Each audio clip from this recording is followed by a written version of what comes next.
Coming up on iOS today, if you're feeling a little fidgety, well, Rosemary Orchard and I have the apps and games for you. These are apps that you can fidget with, that you don't have to spend too much time focusing on. It's Zen apps, it's calming apps, it's all that.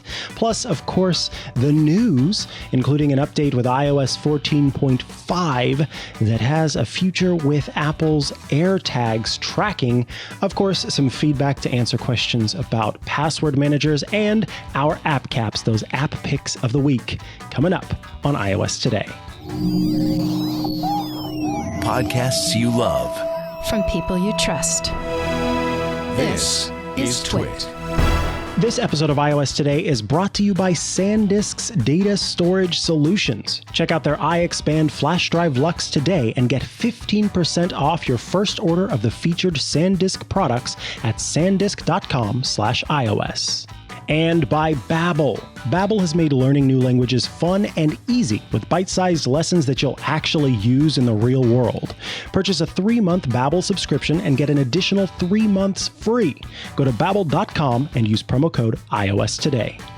And by ITProTV. Expand your skills or launch yourself into a career with IT. Visit itpro.tv/twit for an additional 30% off all consumer subscriptions for the lifetime of your active subscription. Just use code TWIT30 at checkout.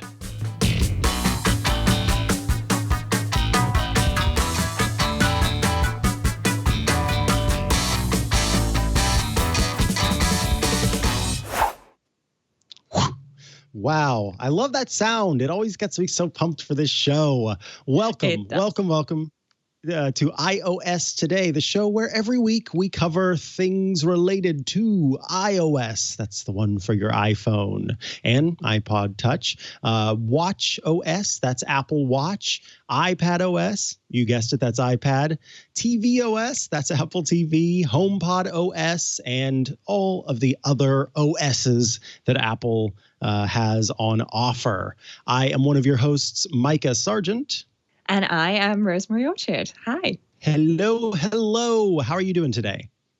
I'm doing pretty good. I think we've got a great show lined up, and there may be, depending on whether or not things happen, a guest appearance from my cat at the end. So you're going to have to stick it out to see my new cat. Ooh, interesting. Yes.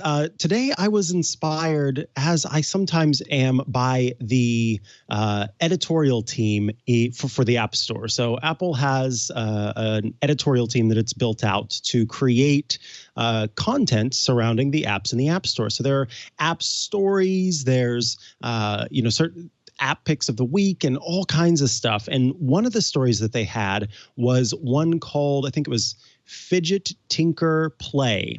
And it was different apps that let you kind of just tinker around, play around in this space without them being super serious, requiring too much of your attention. And I thought that is the perfect app sort of category to talk about for folks who are dealing with anxiety or are, regularly want to fidget around with things while they are in the countless Zoom meetings many of us are in these days. But Rosemary, I think that before we get into the show, we should let the folks who tuned in today thinking that maybe there would be something to do with shortcuts know what our plan is going forward. So why don't you tell all of our listeners what our plans are for a shortcuts episode and maybe something else too. Well, our plans for a Shortcuts episode are still in progress. We've had some great requests already, but it's not too late to send in any requests you have for Shortcuts episode, because next week we are going to replace the app section of the show with a Shortcuts section of the show where you can send in shortcuts requests and we will actually talk you through how they work, why you would want to use shortcuts, and a couple of other things you can do. But if you're listening to this in a couple of weeks and you're going, oh no, I missed it, you haven't, because we're going to be adding a section to the show every week called the Shortcuts Corner, where you can write in an automation request for iOS, and we will do our best to solve it with shortcuts on the episode for you. So that's our plans. Rosemary is very kind in saying we in her introduction, but really I just have to let me make sure I'm pointing the pointing the wrong way. It's going to be Rosemary. because she knows a lot more about shortcuts than I do. So I'm looking forward to Shortcuts Corner and seeing all of the clever ideas that people have, and then having Rosemary come up with clever ideas for making those things happen. Because there have been a few times where we've gotten requests or questions from our listeners, and I thought, surely there's no way to do that. And then Rosemary's like, oh, you just have to do this, and then that's all. And I'm like, oh my goodness. So I am excited. I may have to create an email alias so that I can sneak in a few requests myself for some shortcuts things. So we are looking forward to that. But today it's time to talk about fidgeting.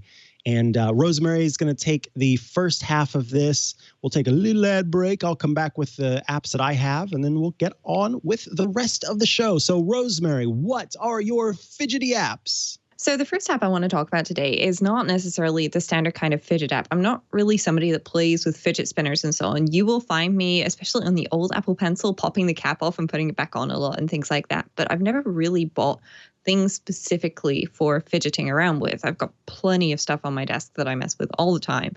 And so my app picks are very similar to that. They're not necessarily specifically for fidgeting, but I find that they're great to mess around with. So the first one of those that I have is right here, and that's Dice by PCalc. And Dice by PCalc is essentially a tray, and you add dice. And you can have lots of funky colored dice. I really like 6 colors, which are the original 6 colors of the Apple logo. And it's just got some beautiful animations. If the sound were on, then you'd hear the dice actually hitting the tray. And you can add lots of dice. You can do all sorts of things. If you play games like role-playing games like Dungeons and Dragons, then there's things like Advantage, where you can, roll 2 and it will tell you, okay, well, out of those 2, you got a 9. That's good. Or a disadvantage, out of these 2, what am I going to get? 2, unfortunate.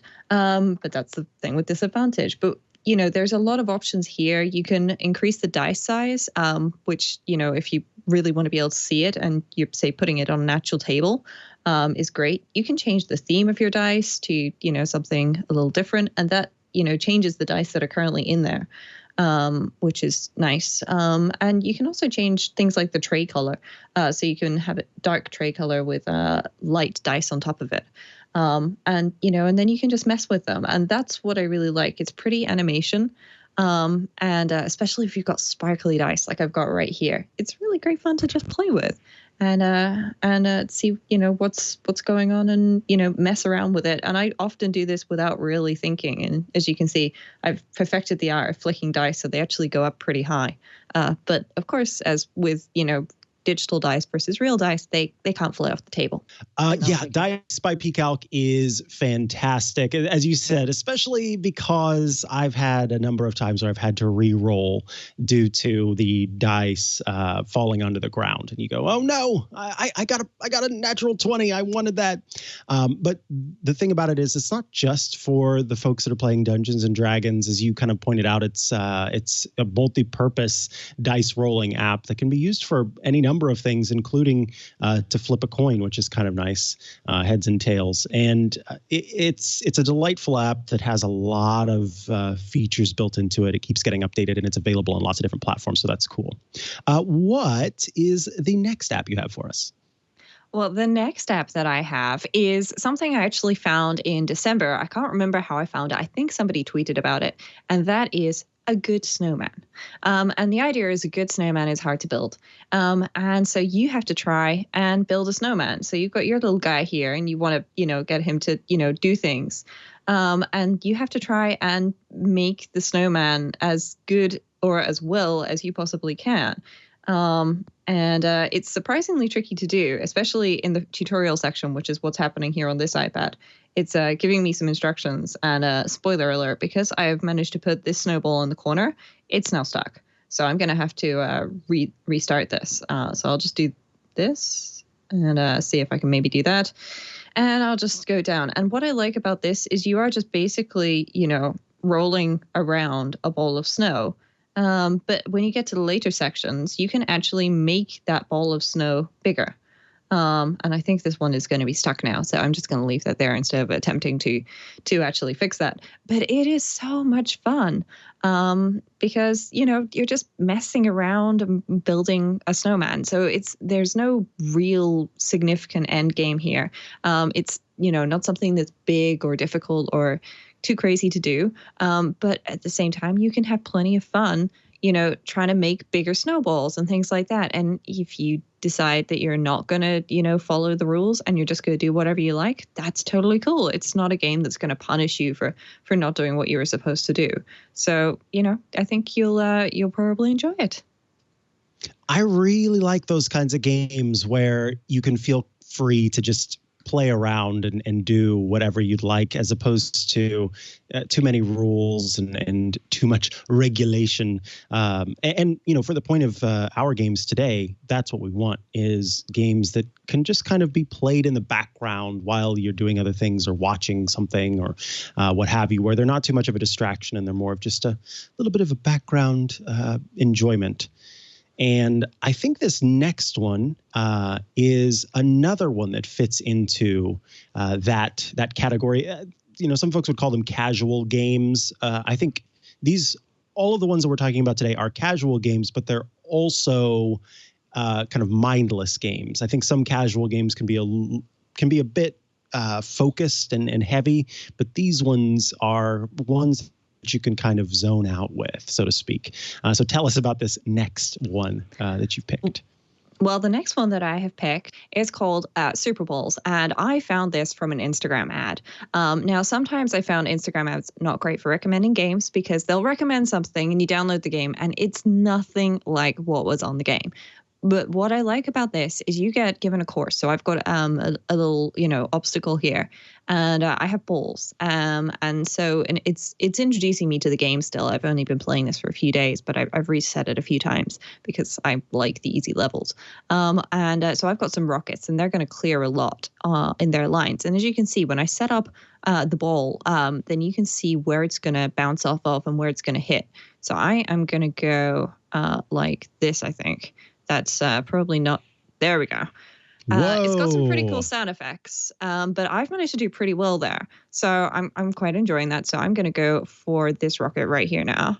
And there we go. I'm doing not badly. It could be much better. Could be much worse. And there's still a ball bouncing around at the back. So until that one's finished, it's not going to actually let me do anything. And until it, hits the wall, it's not going to finish.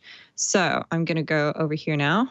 And wow, there we go. I've done pretty well, I think. And I've still got plenty of balls left that I can keep messing with. I'm going to say return that ball because otherwise I'm going to be there for a very long time.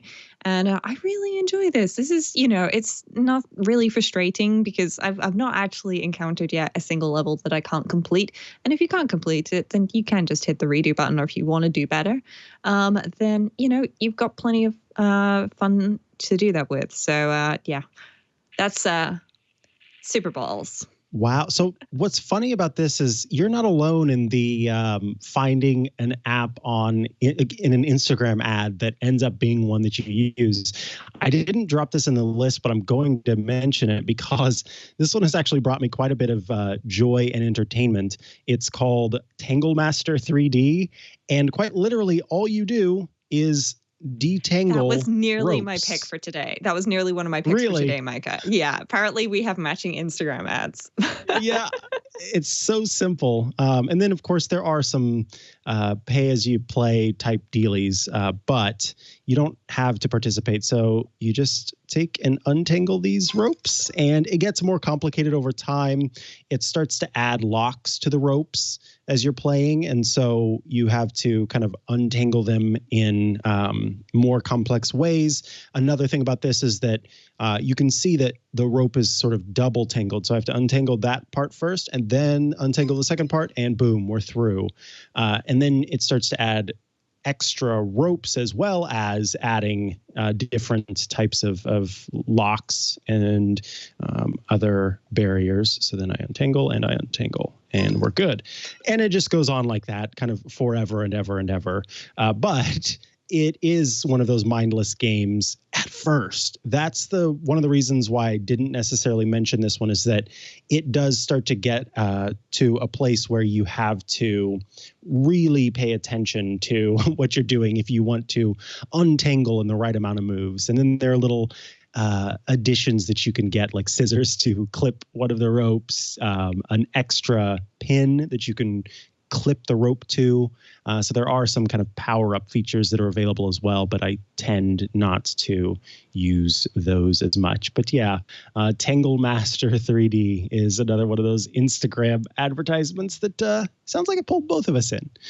This episode of iOS Today is brought to you by Sandisk. Yes, that's right. Sandisk has some really incredible products for you. At some point or another, I think we've all had to email or send a photo from one device to another, and honestly, that can be so annoying.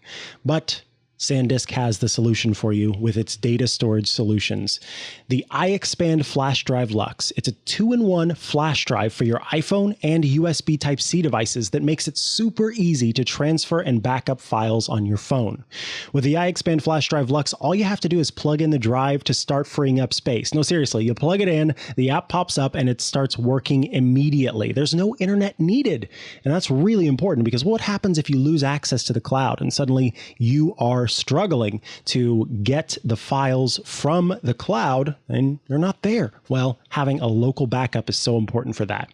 You can choose from 64, 128, or 256 gigabyte storage sizes, depending on what you need. And once you plug it in, it automatically backs up your info, and don't worry, you can even password protect those files. You're then free to move content from your computer or other device. So you can plug it into an iPad, a MacBook Pro, basically anything that works with the USB-C on one side and the Lightning plug on the other. You just swap that bad boy around, plug it in, and you're off to the races. It's super handy too for folks who are running out of storage on their devices. They go, what am I supposed to do? Well, you plug it in, and you can make those files go from your phone to that storage solution that you can then move to a device that has a lot more storage space, freeing you up, and you're good to go. One of the things that I like too is that the Sandisk is clever. They've made this so that when you plug it in, it's not just taking the local copy of your photos that you have stored on your device. It's going to the iCloud photo library and pulling that full resolution photo to make sure you're getting the best quality possible.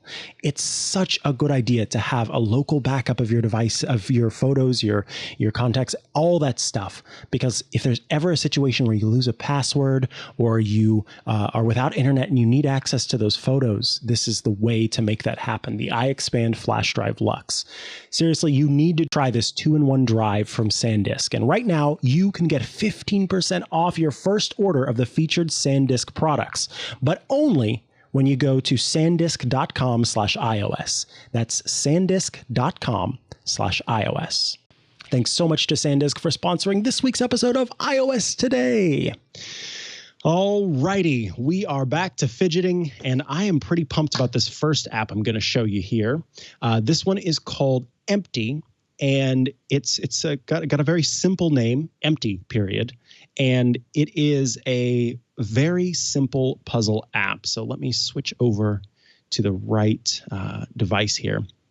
And so I went ahead and played through the tutorial so that we could get to the game itself. And we will tap into this and start the level.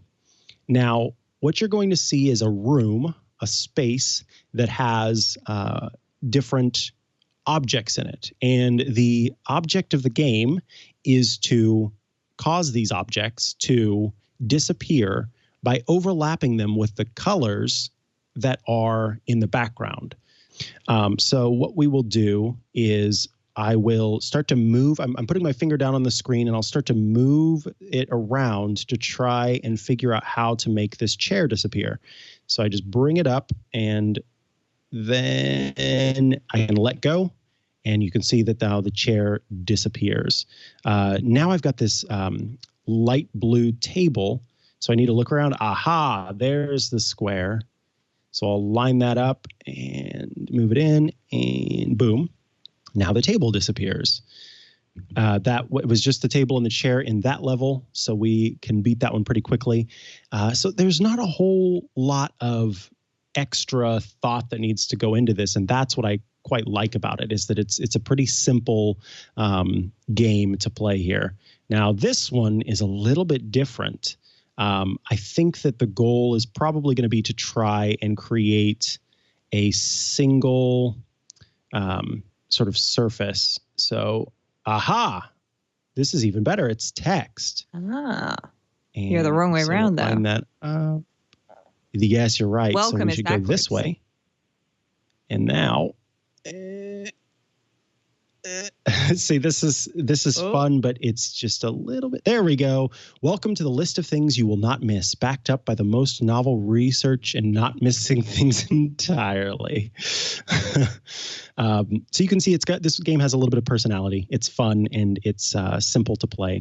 And so now let's see, the orange. I think we want to line that up with the wall over here. But look, the camera's in the way, so I need to make the camera disappear first. But look, the couch is in the way, so I need to make the couch disappear first. So there's the couch. Then we can do the camera. And then we can do the lamp. And that completes that room. So this is just so subtle, so simple to play, but it is quite fun. Now we've got another passage of text here. Everything becomes easier the more you practice it. Even this game, the only constant is change. Thank you, game. This is empty. It's available for free in the App Store, and it is quite contemplative, quite easy to play. And so I'll go ahead and tap exit over here to go back to that main screen. And then you can see that we've defeated a few of these levels. So there's the chair. This is the camera. And then now we're on the computer level. So that one will involve some fun stuff. But this is, I like the simplicity of it. I think that that's what makes this really quite fun, is that it is just a simple little game that you can play on iPad, on iPhone, and it's just a minimalist game. And I think Zen puzzle, that's the perfect terminology for something like this. Those are the games that I'm looking for, the simple Zen games that just let me kind of zone out while I'm playing them. So you can check this out in the App Store, again, for free. This next game is one that's available in the in Apple Arcade, not the App Store, which I guess is the App Store. But it is an Apple Arcade game that you may remember we have talked about before. And this one is called Tint. It also happens to have a period at the end. So I don't know if that's just some sort of theme that we're rocking with here. But Tint is a very simple game to play. I'll open up this book and you can hear these light nature sounds in the background. And the goal is to match different colors to the what am I trying to say? To match different colors to the different parts of the stage. So, for example, this red dot in the middle that I'm trying to get to, I need to be able to draw one of the colors on the outside to that red dot and have it remain red. So if I take red and I go in, we've done that to make the flower bloom. And then how do I get purple? Well, blue plus red equals purple. So we can do that. But now the problem is, how do I make blue if I've got only purple left? I can see if I try to dot the blue, it doesn't let me anymore. So the only thing I can do is go through and see, you don't want to mix colors there. So it appears that we need to restart this level, and perhaps purple needs to go all the way through to get to purple. There we go. And then red, I'll come through here. And then blue needs to go all the way around. Oh, but you're going to have to go over the purple. You're right. Oh, no. Oh, you no. Can manage How it. do I Can do you get this? through in such a fine gap? Maybe. Oh, no. So close. So close. So I should do... Purple's going to have to go like right next to the red or something, I think. Yeah, this is kind of tough. I guess. Oh, but let's see. Do I? Yeah, Maybe you because should do only blue one first. for one color. All right, I'll try do doing blue first and try and first. get it as close to the red as you can, just so that when you're going through with the purple, there's still enough room. All right, there's blue. He did it. And then there's red. Now I've got to get purple through there. Yeah, I think you can just go straight over though. Oh no! It stopped. Oh no! Oh well. I guess that's not how. But I'm good. I have to say, is there a hint? Okay, red. There. Yeah, I got that. I don't need that hint. I need. But it's telling you to do that first, and then you do blue. Oh. Okay. Oh, so they say to make blue all the way through to purple. Interesting. Okay, red. Blue goes all the way into purple. Oh, because as you go through. Of course. I see. We forgot our primary school lessons, Micah. We did. What was I thinking? And after every stage, you can choose to save the artwork that you create in attempting to create these. So here we've got an orange dot. So what I want to do is take yellow through red, yes, to get orange. Blue can go through red to get purple. And then, oh yeah, those are the only two. So let's see, yellow through red. Oh, I want to do that second, don't I? Blue. Yeah, because you're going to have to go around the blue. Oh, crud. Yeah. I always found this game extremely challenging, but also very therapeutic in many ways. I think you do need to do blue first and then this is a little orange more complicated than I was hoping. Let's see. What if I go up through here? Does that change it? Oh, yeah, that change. You can't go through two colors. Yeah. Mm-mm. Oh, I went through blue. You missed red. But now I really love this game though. The flowers in particular are just so pretty. Yeah. I think you need to take the yellow around through the red at the bottom and then round the original blue dot. I think you'll manage it if you do that. Yep, I think so. Let's see. So we'll do blue. Wait, no, let me restart so I've got enough room. Blue through red. I find the fact that you get this really pretty folding paper flower at the end. It's not origami. I think you need to go to the right with the orange once it's turned orange, Micah. Go right towards the original blue dot. Yeah, I see. Past the starting point at the blue. Like this. But the flowers and the way that they unfold and they animate is just insanely pretty. And that's one of the reasons why I love this app so much. Yeah, and like I said, the artwork that you get at the end that you can save is quite nice too. Being able to save that and tuck it away, or make it a wallpaper or something like that, I think is fun. This is available in Apple Arcade, so you will need to have an Apple Arcade subscription in order to play it. But I do find it to be quite enjoyable as a simple game to play from Apple Arcade. There's another one that I was just thinking about, but I'm blanking on the name. It is an Apple Arcade game that is also a puzzle game. And it's funny that I can't remember it because it's one that I have played quite a bit. And it is, I know what it's called. I will show this one to you as well now that I've recalled the name of it. This one is called Patterned. And it is a simple sort of jigsaw puzzle style game that also doesn't require a whole lot of focus and attention. It's funny. It lives in infamy on iOS today because Leo notoriously found it very boring, but I quite liked Patterned. because it is one of those that you can zone out with. It's currently installing on my iPad, so we're just waiting a little hair here for it to install. But essentially what it does is it takes jigsaw puzzles and makes them into apps, into an app that you can play on your iPad. So I'll show you kind of how this works. I've played a lot of different levels.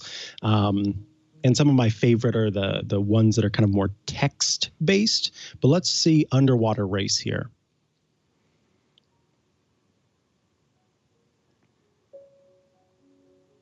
So you can see Underwater Race, and there are different pieces here on the right side. And of course, your goal is to match pieces to the objects that are in the actual puzzle. So I'll take this, and when I start to tap on the piece, you can see this sort of dark gray space around a central rectangle. And essentially everything outside of that rectangle is just a repeat of what's inside the rectangle. So you're only trying to fill out the pieces within the rectangle. So I can see that this has to be the 8 whale. So I will find how it lines up and drop it there. And then this game has different achievements too. So one of the achievements that is kind of helpful is how many pieces you can drop properly. So I'm always very careful to make sure that I've got it figured out before I ever let go. So this one shows what looks like an anglerfish with a turtle above it. And so I believe that is this one here. Yep, Yeah, that is looks correct. like it fits. And then this one has the word go in it. And I think it's kind of hard for me to see under my finger, but I believe there's a tentacle there. And so that's probably that spot. Correct? Yep. Gallifrey in the chat room one has mentioned if you have an Apple Pencil, that is a great use for this so that your finger doesn't get in the way. Oh, that's very smart, Gallifrey. There we go. This looks like it's the octopus with the flag. And then let's see. Well, I'll try to kind of solve this quickly just so you can see what happens whenever it's done. This one looks pretty simple. It's probably that there. And you see as I drop these pieces, different parts of the puzzle are starting to fill out as well, because again, those are the repeated parts. So it will fill in those parts of the pattern. A little electric looking kind of, oh, that's the number. And so that probably goes there. Number Ooh, I spy some more tentacles 4. with some orange on. 4, do you see? There you go. Yeah, I was gonna say. Well, that I don't think that one's that one because there's no fish above it. So there we go. It's the little sea turtle. I guess the numbers repeat. And this one, not there. I think that goes down with the black one with the little green logo on. Yeah, right there. You go. Nice. This one. See, this is even relaxing, just kind of talking about this stage. Yeah, it's good as fun. we play. And can you hear that music now? No, unfortunately, I can't hear the music. It's really subtle. Yes. Yeah. Yeah. Okay. And now that one's definitely got to be this octopus. And I love all of these colors as well. You know, there's some bright colors in here, but it's not just bright in your face psychedelic. It's, you know, there's some bright colors, but most of them are muted so that you've got this nice balance essentially. So you've got a bright turquoise, but then you've got a sort of peachy color and a charcoal gray rather than black. So it's not quite, you know, it's so demanding on you, on your eyes, just because it's fun. Though, you know, at least one person in the chat room has said that they realize that they don't blink while playing the game because they're so busy staring at it. And I can see that might be a problem. But it's lovely. I'm going to be downloading this straight after the show. Now I'm thinking about the fact that I don't blink while I'm playing this game either. And what for technique with this game, what I like to do is, and I think that anybody would kind of pick up on this, is try to do the big pieces first because it makes the much smaller pieces easier to fill in. I have to be honest with you. I'm being a little bit gratuitous here because in the past I never got to play this game for very long on the show because I would start to hear sounds of are we done with this one yet? Well, so I'm it's enjoying kind of this. Delightful. Yeah, I'm and glad, I love the fact that I just want to.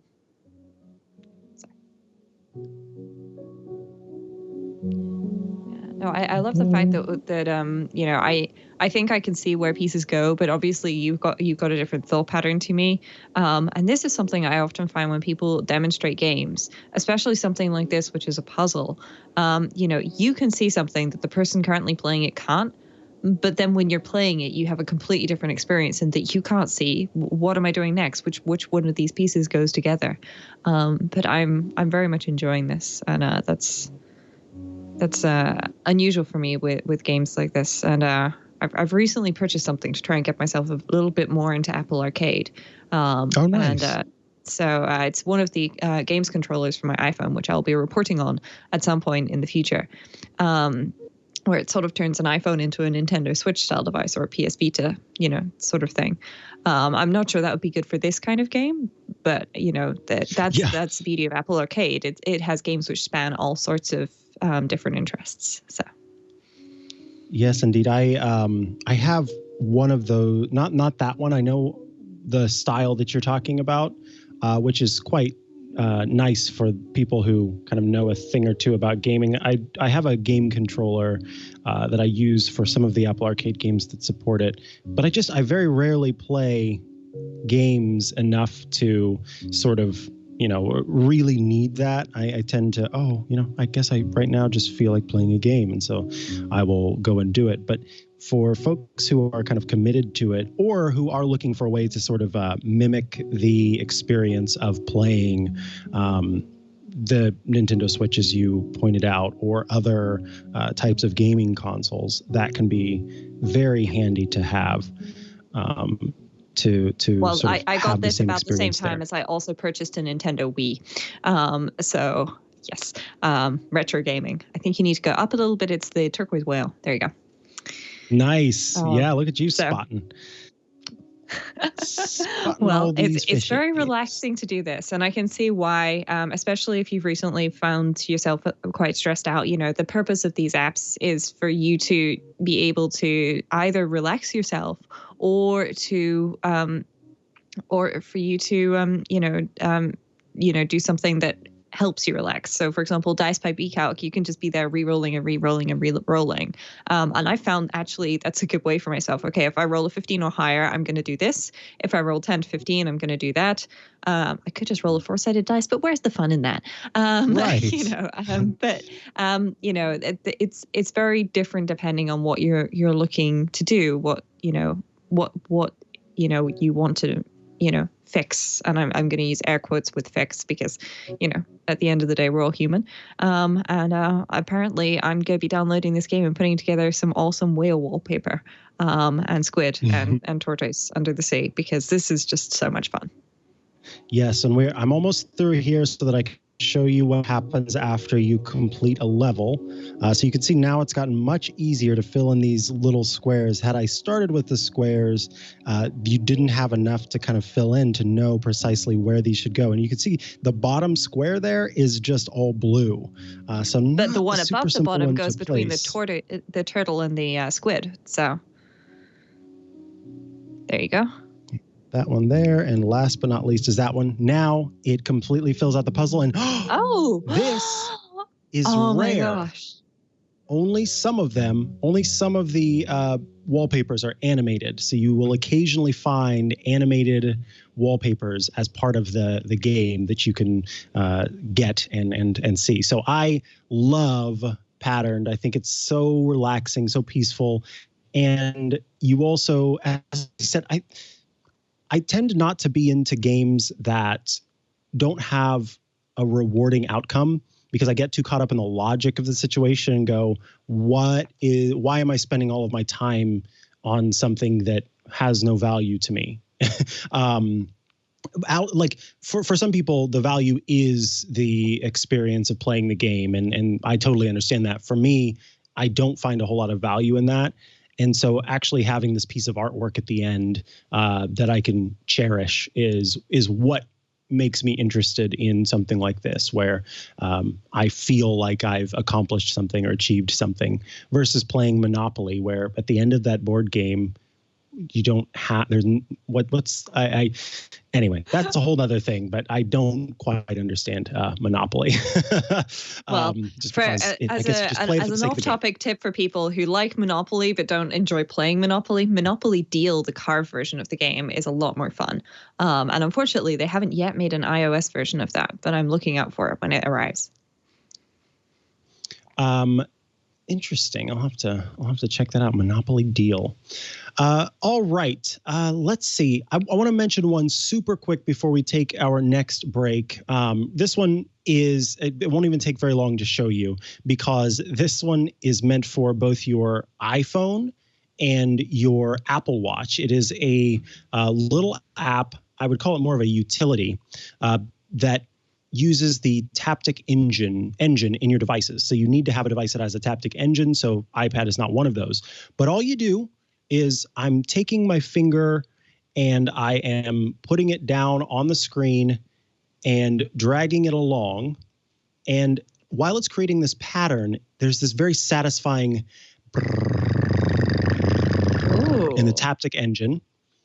And then I can also tap down on the screen, and it makes these cute little bursts, and also has a different type of Haptic vibration or haptic vibration. And then at the bottom, there's a little bar, and moving your finger along, well, let me see. Moving your finger along that bar creates this vibration that feels like a zipper. It's sort of a zipper up and down feeling.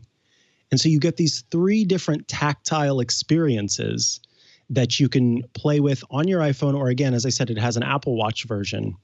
And it's just a satisfying little thing to sort of, I can just put it in my hand, and, I'm sitting here talking, and the whole time my thumb is moving across the screen and just providing this very subtle but satisfying tap vibration. This is called Fidget Calm and Clear, and it is available in the App Store for free, again, both for Apple Watch and iPhone. I think it's pretty neat that it's available for free. Now, it does say designed for iPad. I don't know why. I guess if you wanted to just have the visual experience, that's fine. But the best place to use it is iPhone and Apple Watch, because there it has the Haptic or haptic feedback. Well, I'm pleased to report, Micah, I'm literally installing this on my Apple Watch live on air. Unfortunately, my Apple Watch is on mute, so that we didn't get that satisfying ding of purchasing something in the App Store, but it's downloading right now, because I love that. And I love the idea that I can use that on my watch, because the other day I got trapped in the kitchen for a couple of hours. It's okay. It was all good, but I didn't have my phone. So I wanted to do something, and there was an obstacle between me and the kitchen door, and I was not allowed to leave. So it would have been nice to have a game that I could have played. So I'm installing that on my Apple Watch right now. Nice. All right, this next sponsor has me pumped. This episode of iOS Today, it's brought to you by Babbel. Guten Tag, mein Name ist Sargent.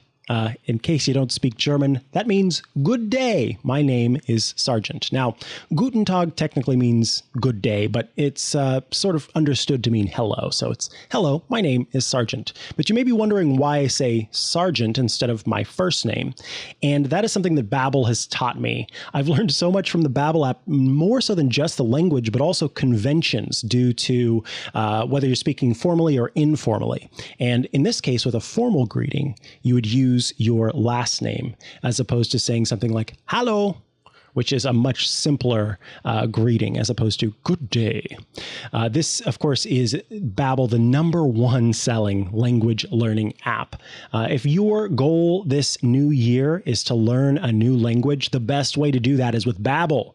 It's made the whole process addictively fun and easy with bite-sized lessons that you'll actually use in the real world. You may be wondering why I chose German. Well, turns out I have quite a chunk of my genetic heritage is German. a good 30%, maybe even more so. And so the largest part of me, so to speak, is German. And because of that, it was important for me to learn a little bit about this language that I think on its own is an incredibly beautiful and incredibly well-structured language that is just brilliant about being able to create new concepts from new words that can be created so easily with this language. Babbel has 15-minute lessons that make it perfect for learning a new language on the go. And unlike those infamous language classes you took in high school, well, Babbel designs its courses with practical, real-world conversations in mind. Things you'll use in everyday life. Beginners start with typical greetings like, hello, how are you? And build up to practical dialogues such as, how can I book a single room? Other language learning apps use AI for their lesson plans, but Babbel lessons were created by over 100 language experts. Their teaching method has been scientifically proven to be effective, and you can choose from 14 different languages, including Spanish, French, Italian, and, in my case, German. Plus, Babbel's speech recognition technology helps you to improve your pronunciation and accent as well. So you can actually give it permission to use your microphone while you're using the app, and it will listen back for you to say certain phrases and give you some tips on either improving it or saying, hey, you sound great. And that's one of my favorite things, so I can make sure that I'm getting the accent right and the pronunciation right as much as I am the words themselves. So start your new language learning journey today with Babbel. Right now, when you purchase a 3-month Babbel subscription, you're going to get an additional 3 months for FREE. That spells free. That's 6 months for the price of 3. Just go to babbel.com and use promo code iOS today. That's BABBEL.com, code iOS today for an extra 3 months free. Babbel, language for life. Thanks so much to Babbel for sponsoring this week's episode of iOS Today. Or I suppose I should say, Danke for sponsoring this week's episode of iOS Today. All righty, we've got some news. It's time for the news. That is my jingle about the news. It's not really a jingle, it's sort of a riff, and it doesn't sound very good. Thank you. Let's agree to disagree. I love your musical interludes, Micah. Well, thank you. Why don't you tell me about this first bit of news in the next version of iOS 14. So iOS 14.5 is around the corner, and there is a new feature in the beta that could tell you when you're being tracked. What's going on here? Yeah, so this is related to the as yet unofficially or not officially announced or released AirTags, which would be a tile-like tracker which Apple could sell. Now, to be clear, they haven't announced this. However, they've been rumored for years, so it's entirely possible we'll see them. Maybe we'll see them soon. But something that was recently discussed by Jason Snell and Dan Moran of the Six Colors blog and podcast is, item safety. And this is something I hadn't really thought of. But tile trackers are pretty darn tiny, and anybody could, put one on your keys, but you're probably going to notice it there. If they tuck it into a pocket of your bag, you might not. And that means that person can track you. So that's potentially a security issue. And it looks like iOS 14.5 is building something in so that if somebody puts something in your possessions that can be tracked with Find My, but it's not attached to your Apple account, that your phone or device is going to pop up and say, hey, like I'm seeing this. Do you want this to be tracking you or not? And then you can say not. And for some people, this is going to be a necessary security thing. They might have somebody in their life who is trying to track them who shouldn't be and things like that. And also, I just like the idea that Apple's basically helping us look out for ourselves because technology does keep changing and shifting under us. And I think that this is a great idea. Now, as it is, I would love to see how small these AirTags can be if Apple genuinely thinks they can easily be hidden. That said, I also know a lot of women who never clear out their handbags. I've been guilty of that. I've left mine for months. And then you take it out and you're there going, oh, there's that battery pack that I thought I lost at WWDC a year and a half ago or whatever, coming up 2 years ago now. I thought I left that in the cafe. No, it was here in this bag the entire time. Whoops. So, for some people, you just don't clear out your bags in your pockets. You're not going to notice something like that. But at the same time, if it's pretty tiny, that would be a pretty cool tech trick. So yeah, I'm really excited by further proof that Apple is working on tracking things. They're doing a pretty good job checking AirPods and so on, even though those those only show up when the AirPods case is open, which is a bit of a shame. But yeah, we'll see what happens. Here is the new screen that's available. Keep track of your everyday items, add accessories or other items that are compatible with Find My, and they will appear here. So you can choose to add an item or identify a found item. So if you find one of the items that has this feature, you can identify it and be able to get the person notified that that the item belongs to, which I think is a really clever thing. Thinking about all the iPhones in people's pockets, using that network to help people find their lost items is really clever. And that's what some of the other item tracker companies set out to do. But it requires kind of buy-in to those devices, and not everybody has tile trackers. Not everybody has these different ones. And so for this system where you've got quite a wide swath of iOS users, be it iPad, iPhone, et cetera, Apple Watch, I'm sure becomes part of the network. Suddenly you've got a wide branching network, and you can really find that lost item before it ever disappears into the ether. Pretty great stuff. No, fun fact, even though things like Tile and so on require a lot of buy-in, I accidentally left my house keys at one point in a hotel in Amsterdam, and the hotel was unable to find them until I said that there was a tracker attached, and it had found the keys near reception earlier that day. At which point, the reception magically managed to find my keys and post them back to me, and I was able to continually mark them as lost. And every time somebody in the delivery network had Tile on their phone, and it found it, it pinged me, and I was literally tracking it across Europe back to me through Tile, which was amazing. So imagine what AirTags is going to be like. I wouldn't have to be waiting, a couple of days for a notification. I'd get one every 5 minutes. That'd be brilliant. That's incredible. I love that. That's really cool. So let's talk about this next thing, because I saw some people freaking out about a new feature that was going to change the default music service for Siri. So normally if you say, hey, pal, play this song, then Siri will play that song using Apple Music. But you can say, hey, pal, play this song in Spotify, and it would play it in Spotify. Then with the release of the beta, it seemed like Apple was changing the way all of that worked so that you could say, I want this to be my default music service from now on. So when I request music, I don't have to add that extra part. I can just say play blah, blah, blah, and it will play blah, blah, blah. But maybe that's not what's going on, or maybe that's not what Apple wants you to believe is going on. Tell me what's going on, Rosemary. Well, instead of the feature that we got with iOS 14, which was being able to set a default browser and set a default email provider, Apple is taking a different approach with music, audiobooks, and things like that, in that they have a preference, which is not something that you can explicitly go into your settings and change. But it is something where when you ask Siri to do something, she'll give you a choice of applications. Now, I run a beta. The first time it gave me this choice, I was, of course, driving my car. Would it hear me say Apple Music? No, I had to pull over somewhere safe to be able to tap Apple Music to have music play in my car. So, that's life on developer betas. Not necessarily recommended.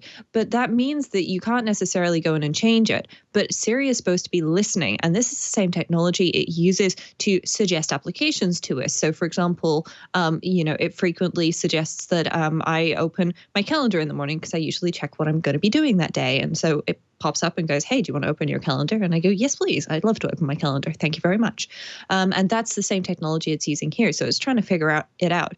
But that, of course, means it's device specific. So what it knows on your iPhone is not what it knows on your iPad. And if you get a new iPhone, it's going to have to relearn all of that. So safety and security. But unfortunately, that does mean that, it has to relearn these things. On the other hand, when you get a new device, that might be a nice time to change things up. This next one is a bummer for folks who have a 9-year-old Apple TV. I realize I've got a picture-in-picture on the screen. Double the Mikah. I think it's a 9-year-old Apple TV at this point. You may have heard that you don't have the YouTube app anymore, which means that it's time to upgrade your Apple TV or switch to one of the competing platforms, or just AirPlay to the Apple TV, right? That's the other option. Yeah, Yeah, exactly. So I actually do know some people with Apple TVs like this. They're pretty much just using it because it's a hand-me-down, come through the family and things like that. But for those people, that means that there is no YouTube app anymore. And the question is, of course, how long will other people who are currently supporting the third-gen Apple TV continue to support it? And, they'll probably phase it out, just like older versions of iOS get phased out. And that means in this case, actually, the YouTube application, as far as I can tell, has vanished. I don't have one of these devices to be able to check it myself. So that's a shame, particularly the YouTube app. I found AirPlay with the old Apple TVs to be notoriously wonky. But it might be a good idea to wait and see what happens in the next couple of months if there's an upgrade, or grab one from the refurb store. Yes, I think that's a good bit of advice. Same for me, but family members who would have an older Apple TV because it would have been a hand-me-down from me to them. That's kind of the only reason that anybody that I know has one of those older ones, because anybody who's enough of an sort of Apple enthusiast to have an Apple TV instead of going with one of the less expensive options like the Roku or the Google Chromecast, they tend to be people who are going to upgrade to the newer Apple TVs. So yeah, I think the kerfuffle about, because there was a little bit of blowback about this, and I think that it's a little silly because it's 9-10 years old, and at some point you do have to upgrade things. And then that's just the state of things. That's the state of hardware. And if you want the latest features, if you don't care about it, then you don't. And meanwhile, you can just AirPlay. This last bit of news, I think, is a pretty important one here because it is about it's about a very important topic. It's about credit. And I did not originally see this concern take place, but I did see the folks kind of trying to explain that, no, you don't need to worry about your Apple ID being held hostage if you don't make your Apple Card payment. What in the world happened that led to people thinking that Apple was holding their IDs hostage if they didn't pay their credit card? Well, in this particular case, there was one customer who his Apple ID got locked and a couple of other things. And basically, he was unable to access stuff like his email and so on. And he thought it was because he missed a payment on his Apple Card. It turns out that it was because he was also sending a device in either for trade-in or repair. I don't remember. I believe it was trade-in. There was something that didn't happen. There, I think the device didn't arrive or something, and because of that, Apple, tried to contact him and then locked his account. So missing a payment on your Apple Card, obviously, if you can avoid missing payments, you should. But that's not necessarily an option for everybody. So, but that alone is not going to cause Apple to go out and lock your Apple ID and things like that. So you're still going to be able to get into your email. You're still going to be able to play games on Apple Arcade, listen to your Apple Music subscription and everything. It's only in extreme circumstances where Apple will actually lock that account. And I did actually have my account locked once because somebody, it turned out, had my password. They didn't have my two-factor authentication code because that was being sent to my devices, but they kept trying to lock in until the point where Apple locked my Apple ID, and I had to call them and sort everything out. And that was a bit of a pain, but unfortunate. It went very smoothly. The people at Apple were extremely helpful. But the long story of it is Apple Card is sort of linked to your Apple ID. Do pay your bill if you can, but it's not going to lock your Apple ID if you can't pay it. So you're okay. There you go.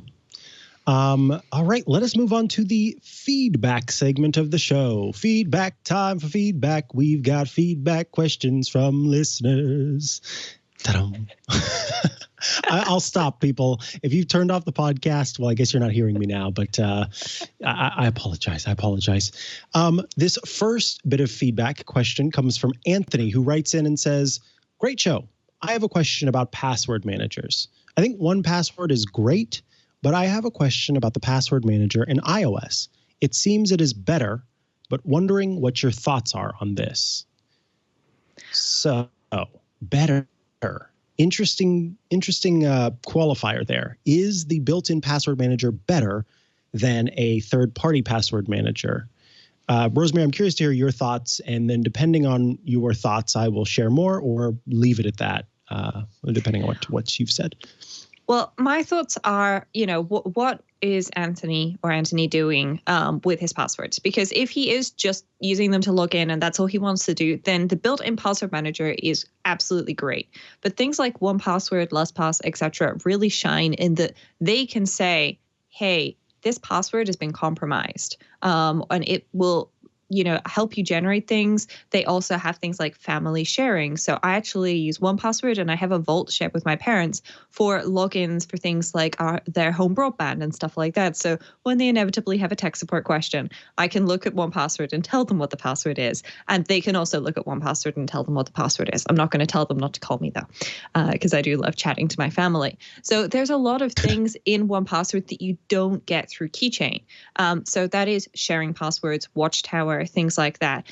It's also got better generation of passwords. So Keychain will just give you a password. In things like 1Password, you can say, I cannot have any symbols in this password because this website is unfortunately offering not as great security as they should. And so therefore, symbols are not allowed. Or I just need lowercase letters for this password because it's a very insecure password or something. I have had cases where I've had to set 8-character passwords. That's something I can do in 1Password. I cannot do it in Keychain. Keychain is very limited there. And also the beauty of 1Password is I can use it when I'm not on a Mac. So I have a couple of Linux machines running around. I have a Windows machine. I can use 1Password on those devices, but I cannot use Apple Keychain.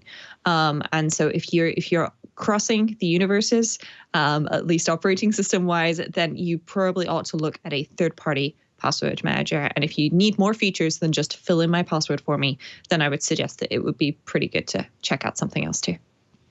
Very good. Very good. Henry also writes in with a question about password managers. I've been using Apple's Keychain. Sometimes it doesn't work. So I've tried several password managers, including 1Password and LastPass. No matter what I do, it seems like I must start from scratch. The tutorials I've watched by the likes of David A. Cox haven't helped. It seems to me I'm stuck with Keychain. Maybe Apple can make it more user-friendly for non-geeks like me. Your thoughts, please. Hank in Vallejo. And also live long and prosper. Thank you, Hank.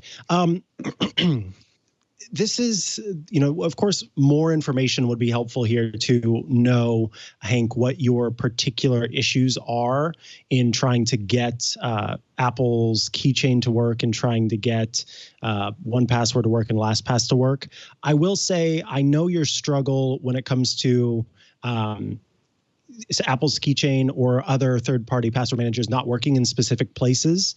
And that ends up being, it's a developer issue. It's an app issue. It's a website issue.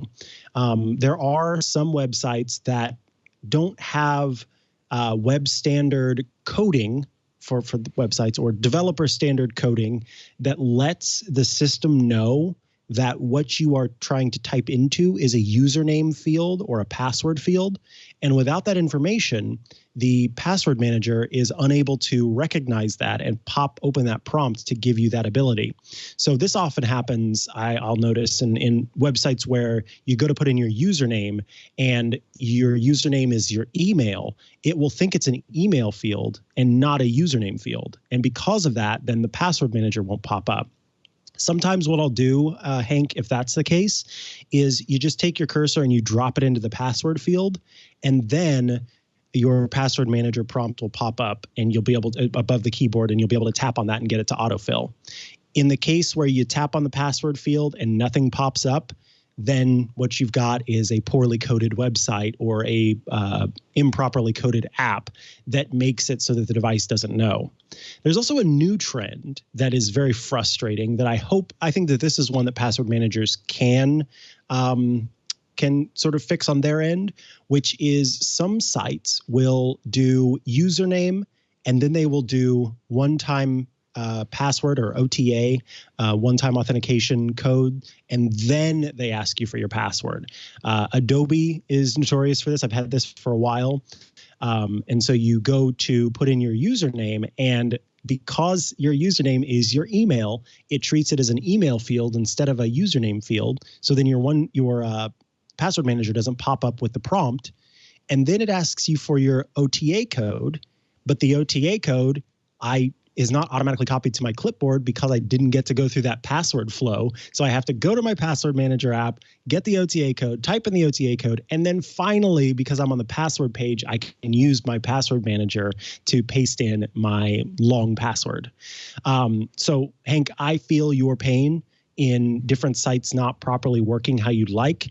As far as the starting from scratch, Hank, I'd ask that you actually write us back to let us know what you mean when you say start from scratch. So if you mean that transferring apps or transferring passwords from one service to the other doesn't work for you, if you just mean that you feel like the services are not saving your passwords and so you have to start from scratch, that's helpful for us to know. All of those things we can address. We just need a little bit more information on those. But I think that you should know sometimes these problems that we experience can feel like they're just ours and that nobody else experiences them too. And it makes you feel kind of alone and like you are the one that doesn't know what you're doing. And that's not the case. There are lots of sites that don't properly do what they should do to make the password managers work how they should, because the password managers are counting on, in most cases, the developer or the web developer doing what is an agreed upon standard. And in some cases, they do try to fit in the margins as well and figure out things that people do wrong regularly, but you can't plan for all of those different issues. And so I just want you to know you're not alone in that. I've got frustration about different sites, and more so, my partner, who is completely non-technical, who I finally convinced to use a password manager. It's very difficult when he has sites that he's trying to visit, and logging in is not easy because they're not properly coded. And then I have to go, I know that that's frustrating, but please keep using the password manager. I promise you that it's worth your time. It's worth your struggle. So I feel your pain. I'm right there with you. And I'd love to help us answer I'd love it if we can answer your other questions or your other struggles that you have with this. Is there anything else you want to say to Hank, Rosemary? I do have one tip, which is if you're using something like 1Password and you open the share sheet on a website, then 1Password has a fill-in option through the share sheet. And this is what you used to have to do before Apple had Keychain integration, where you could just have it autofill. And you can select, in Safari settings, you can select to autofill from 1Password, which is something you should make sure you're doing if you're using a third-party option. But if you use something like the share extension to 1Password, that's often much better at finding out which fields it needs to fill out than Safari by itself. So you may find that is also a good workaround. Please do let us know what you mean by starting from scratch. We can find some resources to help you with things like importing your passwords if that's what you're struggling with. Yes, that's all something that we can figure out, and you are definitely not alone. It's very difficult to do that. All right, we're going to take a quick break before we round out the show with our app picks of the week. But I am excited to tell you that ITProTV, we know them, we love them, you love them, is sponsoring this week's episode of iOS Today. There's no shortage of online platforms that enable users to brush up on their IT skills or learn new ones. With 7 studios, as well as fun and entertaining edutainers, as they call themselves, ITProTV is the best online IT training platform. It is the one you want to use. One of the most important aspects of IT is cybersecurity. Businesses can be vulnerable and need strong IT leadership to combat threats so that businesses can set themselves up for success. The best way for businesses to achieve this is by keeping up with industry trends and strengthening the skills of IT leadership. The ITProTV business platform has been developed from the ground up to support online IT training for both IT leaders and employees. It's part of the ACI learning portfolio of audit, cyber, and IT learning solutions for consumers and enterprises. You can access more than 5,800 hours of engaging video training online and on demand. It offers courses on malware detection, cryptography, penetration testing, end-user security awareness, and a whole lot more. Individuals can also also launch or advance their careers in the cybersecurity realm, ITProTV is the only official video training partner for CompTIA, so you know you're in the right place for getting the right certifications. Also, March is Cisco month at ITProTV. They'll be featuring their 12 Cisco courses, including CCNA, CCNP, CCT, Encore, SLED, and NRC. They'll also be hosting a live webinar with Cisco award winner David Bombal. It's called Get Hands On with Cisco, and it's live on March 11th, but don't worry, because it's also on demand thereafter at itpro.tv/webinars. For more insight about IT, you can also check out ITProTV's podcast Technado with Don Pizzette. It features industry guests and IT news recaps for a deeper dive into the IT realm. ITProTV is also helping communities. This is super neat. Last year, they served 30 plus COVID-impacted educational institutions with free training. With more than 225,000 members, you know they will have the knowledge and support you need to further your IT career. Go to itpro.tv/twit and use code TWIT30 to receive 30% off all consumer subscriptions. That's itpro.tv/twit and use code TWIT30 for an additional 30% off for the lifetime of your active subscription. ITProTV. Build or expand your IT career and enjoy the journey. Thanks so much to ITProTV for once again sponsoring iOS Today. We do appreciate you. And now it's time for the ad.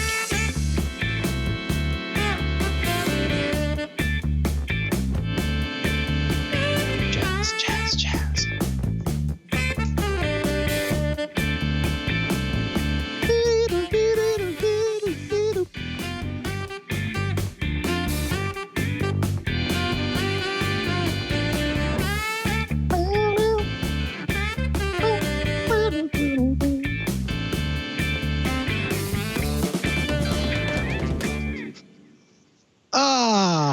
I nearly bought that hat, Mikah. I nearly bought that hat. Did you really? Yeah. I think I have that hat that you're wearing. I Well, am sad to report, however, that I accidentally detoothed this shark. So I guess I'll need to tie some twine on it and make it into a shark tooth necklace to wear around my head. For folks who are listening to the show, I'm wearing a slightly too small hat on my head that is shaped like a shark, and it is done in such a way that it looks like the shark is eating my head. It also has googly eyes, and that is why I think this hat is fantastic. There we go. Now it's fitting on my head. Of course, when you look at it from dead on, it looks more like some sort of Peter Pan style hat. Hi, I'm forever young. I don't know what Peter Pan says. Anyway, we wear these hats on our heads to honor our app caps. These are our app picks of the week. Either new apps that we are super pumped about or apps that we've been using for a long time that we want to share with all of you. So we get goofy with our goofy hats and honor our app caps. Rosemary Orchard, what is your app cap? Well, my cap to start with for anybody who is just listening and not watching is a Viking hat with horns, and it's got some black tips on the horns as well. So it's pretty cool. So if you haven't checked out the video podcast, you should. But my app cap is actually something a little bit special. It is HomeCam.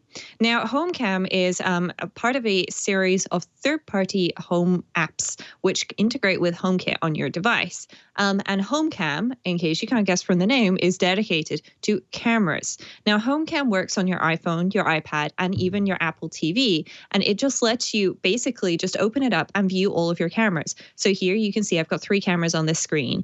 And I've got my front door, I've got my hallway camera, and I've got my cat cam live because I recently started fostering an adorable kitty. And if I just switch to the just iPhone version, there we go. Then you can see that's my kitty's bed. She's brand new to this place, so she's just in the kitchen for now. But she's been sleeping, but she wakes up usually when I turn on the light. Oh. And there we go.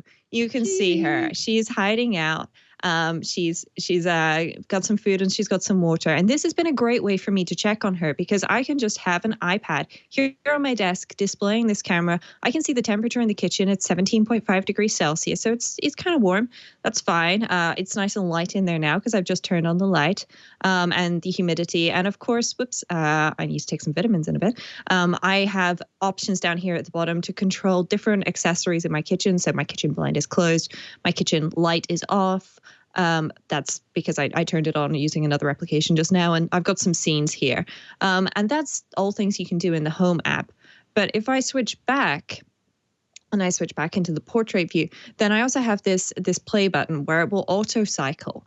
And the auto cycling essentially is modified by, how you're using your screen. Are you doing maximum screen usage? If I turn that off, you'll see I get a bit of a border around, so I don't see as much on my screen. I can change my grid settings to have all of my cameras on one screen at the same time. I've hit the limit of number of HomeKit cameras, so I'll toggle that back to 4. I can also have alerts. If I want those, I can manage my cameras. So if I want to put cat cam at the top, then I can do that. And as I've been doing that, as I've been checking that one the most, really, I think I'll put that one right there. I've also got auto reconnect, and I can have Face ID and passcode for this. And the auto cycle is how often it will switch through the different cameras. But I just love this because I've been able to watch Smudge, that's her name, easily for whenever I've been doing work and podcasting this week, and just be able to check that she's okay. She's pretty shy, so she's not really coming out unless somebody's in the room to encourage her. But it's good to see that she's okay and she's getting on with things. And I think she's going to go back and take another nap. As you might be able to tell, I'm using a Eufy security camera here with pan and tilt and motion moving. That's not something that's available natively with HomeKit. But it's working really well for me, and I'm really pleased about it. The chat room is asking if there's recording features. No, there's not. This is just using the HomeKit APIs. But you can, of course, start a screen recording on your phone right here. I can't do that right now because, of course, I'm sharing my screen, but you could start screen recording and record something that you're seeing if you wanted to. But this uses HomeKit Secure Video or whatever it is that your cameras can use to record those motion options. And I'm pleased to see Smudge is doing pretty well. That's fantastic. And I like the little details down there at the bottom for the other sensor stuff that's in the space. That's really what makes it a great app for me, because I can just see in a room at any time all of those details straight there. You can do that if you poke around in the Home app. You can, jump into it and toggle things on and off. But Pierce Media Limited has got several applications for home automation. This is one of them. You can get a bundle of the apps, but I really, really like this one. So. Mm-hmm. Yeah, I also use HomePass from them, which lets me store the different HomeKit codes. But even better, it also lets you turn those codes into NFC tags if you have them. So you can write them to NFC, which makes it a little bit easier to set them up again if you need to. Because I've had a few devices over the course of time disconnect for whatever reason, and having to try to dig out those HomeKit codes and find them is troublesome. And I think, HomeCam, I don't know what accent that was, but HomeCam is also available on the Mac. So occasionally when I need to, I'll pop open HomeCam on the Mac, because that's where I spend most of my time is at my desk. And so I can get a quick view of what's going on in the different spaces where I have the cameras set up. Very cool. $4.99 for HomeCam. And yeah, as you said, they've got a great packet. What is it called? Bundle, so that you can get multiple versions of that app. Yes, and the developer is really responsive as well. So any features that you want to add, then he usually tries to reply and explain why either he can't do that or when it might be possible. Just because he's a great developer who really enjoys doing all of this stuff. So awesome. One of my all-time favorite apps, one that I recommend to anybody who is a person who has to answer questions for others to help them figure out their devices, or who answers any kind of technical questions, is an app called Annotable. You can think of it as like annotating. It's Annotable, and it is the annotation app that you definitely want. It's, as it says, annotate images like a pro. It takes things to the next level when it comes to annotation on iOS or iPad. It's so smart about the way that things are set up, and you get all sorts of features that you want. So say I've got this page here for the new Wise robot vacuum, and I want to point out, oh, check it out, it's going to be coming out soon. And I tap on the right side here and look at all of these different tools. Up in the top right is crop. Then you've got the loop tool so that you can zoom in on a portion of the page. You've got 3 different highlights well, I should say, like, I don't know if you call them low lights. It's basically everything within the square, the circle, or the shape that you draw is highlighted. Everything else is kind of grayed out or translucent. Then you have a tool for blocking out text. So I can draw over that text to make it go away. I can use different methods, including just a complete blackout, and some different options here for pixelation, and then also blur. By the way, the best thing that you can do is completely black out the text, because there are new AI machine learning tools that have started to figure out how to get through blurs and these mosaic pixelations. Although if you have gigantic squares, it's highly unlikely they're going to be able to figure out what the text is, but just keep that in mind. Then several text tools. So there's a way to add text to the screen. There's a way to highlight by just drawing. That's what highlighter means. And then this first one, the one on the far left here, that says ABC, that is actually a text recognition feature. So you tap on that, you can highlight the screen, and it will highlight only the text as part of it. Then there's the redaction, which lets you draw over text in particular. Again, it's using that text recognition feature to redact the screen. So then I'll tap that to remove it. And get that out of the way, and then we'll go back into this. And now let's look at the next tools. There's a line tool where you can draw kind of freeform, a straight line tool, and an arrow tool, and then circle, square, and rounded rectangle. Each of these tools has different features. So I'll quickly just highlight this middle portion of the screen with the rounded rectangle tool by drawing a round rect around it, as you can see here. I'll tap on it to make a slight adjustment to bring it more central. And then if I tap in the bottom left corner of the screen, the slider is the stroke size. So I can increase or decrease the stroke size. Or I can tap on any of those blue dots for kind of standard sizes that you might want. And then the portion that's reaching out from the bottom left corner sort of up towards the top right corner, those are different options for stroke. So I can do a super thick stroke. I can do a thin stroke. And this is what's kind of tough to understand here is that this is a stroke around that rectangle, whereas the thing on the left is a kind of a line weight choice. Or I can completely remove the stroke and just do a shadow. Then you can change the color of the round rect across the bottom, or with the settings menu, you can choose a custom color. So I've picked out this text, I've made it purple. Now I might want to draw an arrow to a particular part of the screen. So I choose arrow. I'll come back over here because I don't want it to be the same color. I want it to be black. So I'll draw from the top. I'll draw from the top right there to point out something. I can tap on this to then choose the type of arrow that it makes. So you can just do kind of a standard arrow, or one that grows as it gets towards the arrow point, a super thin arrow, or a double pointed arrow. And then again, changing the line weight or adding a stroke to it if you wish. And then the last thing I'll show here is just the loop tool, because I think the loop tool is very cool. So say I wanted to highlight the word dismiss.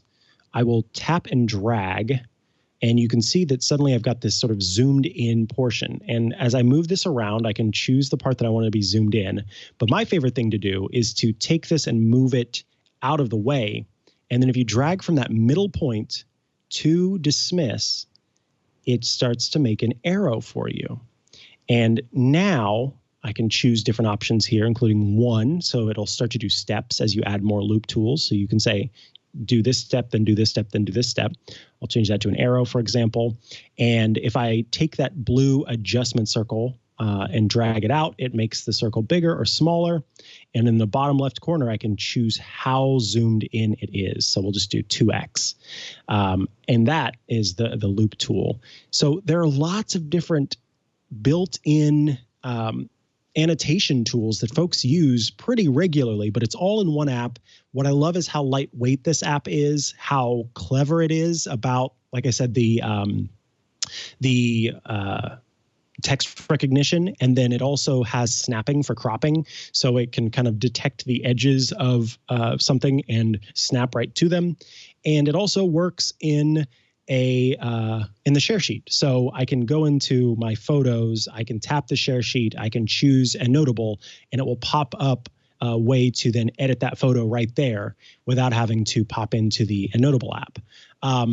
Just very, very good app that I think is well designed, continually gets updates, and is very intuitive about the way that it works. Oh, there's one more thing I wanted to mention. Let me switch back to that camera one more time, because I think this is the most important thing that I love about it. One of the problems that I had earlier with the app, the Patterne app, is that my finger is in the way of being able to see what all was in the shape. With any of these tools, if you hold down long enough on a portion of them, it will show you a little magnifying glass above your finger, so you can see where you're moving your finger. And I can do that with the arrow as well. So I can get very precise about where I'm dropping these different objects or how I'm adjusting these different objects so that it perfectly points to where I want it to. And so it's clever enough to give you the ability to see where your finger is placed. And I think that's so great. You can purchase individual features that you want. You can download it for free, and from there then add more features to it as you find that you want them. But for $9.99, you can unlock all of the features that are there. And I've used this app now for years, and it is truly fantastic. I think it's so great and notable in the App Store. Check it out. Whew. All right, folks. I think we have reached the end of another episode of iOS Today. Yay! If you have feedback or questions that you want to ask us, well, we're giving you 2 options now. You can email iostoday@twit.tv. You can send that in audio format, video format, or you can send us text, as many of you do, and we love to get those questions. But we're also inviting you, if you'd like, to use the hashtag #AskIOSToday on Twitter, if you're there. And we will also get those. Rosemary is setting up an automation that will automatically pull those in for us, so we'll see them. So if email is not really your thing, or you can't quite remember what the email was supposed to be that you send it to, #AskIOSToday will also let you ask your question and have it answered on the show. Of course, if you want to tune in live and see all of the the horrible technical difficulties we had today, only those of you tuning in live got to see that, and they did that by going to twit.tv/live. You can do that every Friday at 2 p.m. Eastern, 11 a.m. Pacific time to tune in, and you can join the chat, irc.twit.tv, where Rosemary is quite active there, answering questions and responding, and I try to pay attention to the chat as well and see what you folks are saying. So thank you, chat room, for being here with us, and folks can join the chat room there. But the best way to get the show on top of joining us live is by going to twit.tv/iOS. By doing that, you can subscribe to the show in audio and video formats on any of the podcast applications you're using. Apple Podcasts, Google Podcasts, Spotify, we're on YouTube, or pretty much anywhere you want to be, you can find the show and subscribe to it. Rosemary Orchard, if folks want to check out the great work that you do, where do they go to do that? The best place is rosemaryorchard.com, which has links to all of the things that I do, including podcasts. And if you don't remember the URL for this show, then you'll be able to come back here from there as well. Of course, you can also find me on Twitter at Rosemary Orchard. And Mikah, where can people find you? I am at Mikah Sargent on as many social networks as I possibly can be, including Dispo now. And you can also head to chihuahua.coffee, chihuahua.coffee, where I've got links to all the places I exist online, or many of them anyway. Yeah, thanks for tuning in, folks. That is that on another episode of iOS Today. Goodbye. Sometimes the news of the week is best told by the people making and breaking it, and that is the essence of Tech News Weekly. Join me, Jason Howell, along with my co-host Mikah Sargent, as we interview the people who are breaking the news that you're probably already talking about. Plus, sometimes we actually get the people who are making the news, the people behind the story. That's Tech News Weekly on TWiT.tv.